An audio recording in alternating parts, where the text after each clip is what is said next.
এই কম্বিনেশনটার জন্যে যদি কারোর ইললিগাল কোনো সম্পর্ক থাকে তাহলে কিন্তু স্বামী এবং স্ত্রীর মধ্যে একটু হলেও কিন্তু সম্পর্কের ভাটা পড়তে পারে।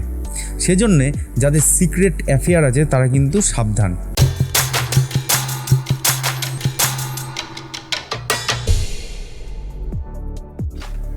নমস্কার, অ্যাস্ট্রোস্কোপ ইউটিউব চ্যানেলে সকলকে স্বাগত জানাই। জ্যোতিষশাস্ত্রের 7.5 এমনই একটা অধ্যায় যা কম বেশি আমরা সকলেই জানি। প্রত্যেকটি গ্রহ বিভিন্ন ঘরের ওপর দিয়ে নিজেদের গোচরকালে বিভিন্ন ঘরের ওপর দিয়ে বিচরণ করার সময় নিজেদের চারিত্রিক বৈশিষ্ট্য অনুযায়ী কোনো না কোনো ফল দিয়ে যায়। শনি, বৃহস্পতি, রাহু, কেতু এদের গোচরকাল খুব ইম্পর্টেন্ট, খুব গুরুত্বপূর্ণ। তার কারণ হচ্ছে এদের গোচরকাল অনেকটা লং টার্ম, মানে এরা এক একটা ঘরে অনেকটা টাইম করে থাকে। যেমন ধরুন বৃহস্পতি এক একটি ঘরে প্রায় অন্তত 1 বছর করে থাকে। এবার ধরুন শনি প্রত্যেকটা ঘরে 2.5 বছর করে থাকে।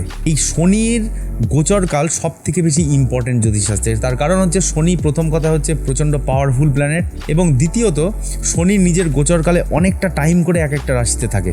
জেনারেলি শনি যেহেতু একটি নৈসর্গিক অশুভ গ্রহ, তাই শনির এই গোচরে আমাদের একটা ভয় বা আতঙ্ক থেকে যায়। শনির এই গোচরকালটি 7.5 নামে পরিচিত। মীন রাশির ওপরে শনির গোচর শুরু হচ্ছে 29 মার্চ 2025। এই সময় শনি পূর্ব ভদ্রপদ নক্ষত্রেই থাকবে, কিন্তু শুধুমাত্র কুম্ভ রাশিটা চেঞ্জ করে মীন রাশিতে প্রবেশ করবে শনি, এবং মীন রাশির জাতক জাতিকাদের 7.5 দ্বিতীয় চরণ শুরু করবে। দেখুন তাহলে কীরকম ফল আমরা পেতে পারি। এবার দেখুন, যে সমস্ত জাতক জাতিকার মীন রাশি, অর্থাৎ মীন রাশিতে যাদের চন্দ্র বসে রয়েছে, প্রথমত এই মীন রাশির কেসে শনি হচ্ছে দ্বাদশপতি এবং একাদশপতি, কারণ শনি মকর এবং কুম্ভ দুজনের অধিপতি। এবার একাদশ এবং দ্বাদশপতি মানে শনি খুব একটা ভালো প্ল্যানেট নয়, খুব একটা শুভ নয় মীন রাশির কেসে।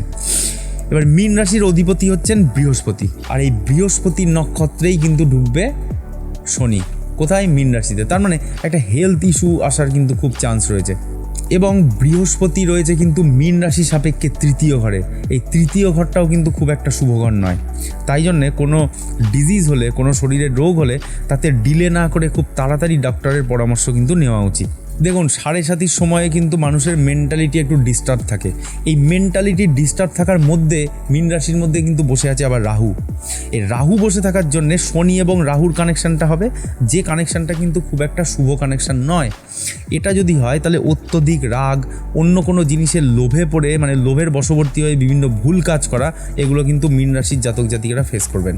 যদি কখনো ভুল করেও ফেলেন তাহলে আপনার ভুলের রেকটিফিকেশান কিন্তু আপনাকেই করতে হবে। তার কারণ ষষ্ঠপতি রবি বসে আছে কিন্তু আবার মীন রাশিতে। যদি ইনকেস আপনাদের ক্ষমা চাইতে অসুবিধা হয় তাহলে একটা জিনিস মাথায় রাখবেন, রবি কিন্তু মীন রাশি ছেড়ে মেষে চলে যাবে, কিন্তু মীনের মধ্যে শনি কিন্তু থাকবেই, এবং শনি একজন অহংকার বিরোধী প্ল্যানেট। সেই জন্য আপনার এই সময়ে নিজের ইগোকে একটু দূরে সরিয়ে রাখলে আপনারই মঙ্গল। এবার দেখুন, দ্বিতীয় এবং নবমপতি মঙ্গল। দ্বিতীয় পতি মানে কি? মেষ রাশির অধিপতি মঙ্গল এবং বৃশ্চিক রাশির অধিপতি মঙ্গল। মেষ রাশি হচ্ছে দ্বিতীয়পতি এবং বৃশ্চিক হচ্ছে নবমপতি। এই দ্বিতীয় এবং নবমপতি মঙ্গল কিন্তু নিচস্থ হবে কর্কট রাশিতে 3 এপ্রিল থেকেই হয়ে যাবে। তো এখানে যেহেতু পঞ্চম ঘরে নিচস্থ হবে মঙ্গল, সেই জন্য কিন্তু প্রেমের দিকটাতে একটুখানি প্রবলেম দেখা দেবে। সেই জন্যে মঙ্গল মানে আমরা জানি এক্সেসিভ রাগ, পজেসিভনেস। সেই জন্যে এই প্রেম সম্পর্কের মধ্যে যদি পজেসিভনেস বেশি চলে আসে তাহলে কিন্তু সম্পর্ক হানির একটা সম্ভাবনা থাকছে আপনাদের। মিনেই কিন্তু বসে থাকবে তৃতীয় এবং অষ্টমপতি শুক্র। কীরকম? তৃতীয়পতি মানে আমরা জানি বৃষ রাশির অধিপতি শুক্র, এবং অষ্টমপতি মানে আমরা জানি তুলা রাশির অধিপতি শুক্র, ভেনাস লিখে দিলাম। তো এই শুক্র কিন্তু বসে থাকবে মীন রাশিতে, তৃতীয় এবং অষ্টমপতি। সেখানে আবার রয়েছে চতুর্থ এবং সপ্তমপতি বুধ। চতুর্থ এবং সপ্তমপতি বুধ এখানে, অর্থাৎ এই কম্বিনেশনটার জন্যে যদি কারোর ইললিগাল কোনো সম্পর্ক থাকে তাহলে কিন্তু স্বামী এবং স্ত্রীর মধ্যে একটু হলেও কিন্তু সম্পর্কের ভাটা পড়তে পারে। সেজন্যে যাদের সিক্রেট অ্যাফেয়ার আছে তারা কিন্তু সাবধান। আর যেহেতু এখানে রাহু রবির কানেকশান একটা আমরা দেখতে পাচ্ছি, রবি এবং রাহু একই ঘরে বসে রয়েছে, সেই জন্য কিন্তু আপনাদের ফেস লস হওয়ারও চান্স থাকতে পারে। ঠিক আছে, সেই জন্য এগুলো একটু সাবধান। সপ্তমে রয়েছে কেতু। মীন রাশির অধিপতি, মীন রাশি যেখানে বসে রয়েছে, মানে মীন রাশিটা যেখানটায় রয়েছে তার ঠিক সপ্তম ঘরে কিন্তু কেতু থাকবে। এবার মানে কেতু এখনও আছে, তাই অযথা অন্যের সাথে ঝামেলা এড়িয়ে চলতে হবে, নাহলে কিন্তু দুজনের মধ্যে মিসআন্ডারস্ট্যান্ডিং খুব বেড়ে যেতে পারে। দশমপতি বৃহস্পতি, আমরা জানি মীন রাশির সাপেক্ষে দশম ঘর হচ্ছে ধনুরাশি, এই ধনুরাশির অধিপতি বৃহস্পতি।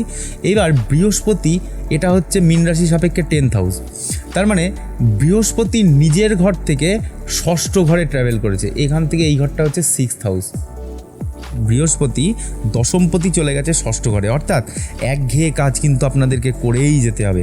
এই সময় কোনো ধর্মক্ষেত্রে দানও আপনারা করতে পারেন, অথবা কোনো আনপ্রিভিলেজ পার্সন, মানে যারা সমাজে পিছিয়ে পড়া মানুষ, তাদেরকেও কিন্তু আপনারা দান করতে পারেন এই সময়ে, মানে আপনাদের এই দানের কোনো সুযোগ আপনারা পেতে পারেন। নবমপতি এখানে পঞ্চমে থাকছে, পঞ্চমে থেকে দ্বাদশে দৃষ্টি দেবে, কারণ আমরা জানি মঙ্গলের 3টে দৃষ্টি আছে, 4, 7 এবং 8, তার মানে মঙ্গল এখানে দ্বাদশে দৃষ্টি ফেলবে, এই ঘরে একটা দৃষ্টি দেবে আর এই ঘরে একটা দৃষ্টি দেবে, দ্বাদশে দৃষ্টি দেবে। তো এই নবমপতির দ্বাদশে দৃষ্টি, যদিও মঙ্গল এখানে নিচস্থ, কিন্তু নবমপতির দ্বাদশে দৃষ্টি হলে কিন্তু পড়াশোনার জন্য বাইরে যাওয়া, উচ্চশিক্ষার জন্য বিদেশ ভ্রমণ, এগুলো কিন্তু মঙ্গল করাতে পারে। এছাড়াও মন ভালো করার জন্য আপনারা কিন্তু অন্য কোনো তীর্থযাত্রাও করতে পারেন। সামনের 2.5 বছর কিন্তু আপনারা মেন্টালি ডিস্টার্ব থাকবেন, কিন্তু জীবন তো আর থেমে থাকে না, সেই জন্য ভাবতে হবে যে এটি জীবনের একটি শিক্ষার সময়, নতুন করে চিন্তাভাবনা পরিবর্তন করার সময়, নতুন করে মানুষ চেনার সময়। তো সেই কারণে আমাদের এই সময়ে কি করতে হবে, নিজেদের ভুলটাকে স্বীকার করে নিয়ে, পাস্টের এক্সপিরিয়েন্স নিয়ে ফিউচারে দৃঢ়ভাবে এগোতে হবে। ঠিক আছে, সবাই ভালো থাকবেন। নেক্সট ভিডিওতে আমরা 7.5 ব্যাপারে একটু টেকনিক্যাল জিনিস আলোচনা করব।